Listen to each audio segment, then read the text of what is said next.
If you're wondering if this wow cocktail is worth the hype, well, I'm going to show you why I swear by this product 100%. If you haven't heard already, this Wow Dream Cocktail hair thickener is one of the best products that I've used in months.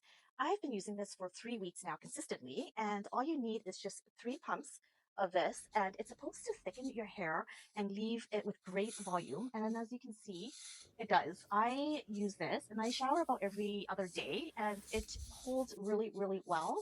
It is full of fattening carbs that's supposed to really just thicken and make your hair feel really healthy. I've noticed a huge difference. It doesn't leave a smell, and all you need is just 3 pumps. And I swear by this product.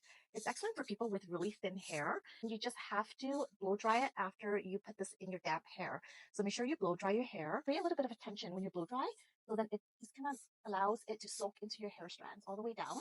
And it works really, really well. Again, use heat. This is a great product. I would highly recommend this with anyone with fine hair. Either medium or short hair is fine. But I swear by it. I love this product so much. I would give this a 5 out of 5 stars, hands down.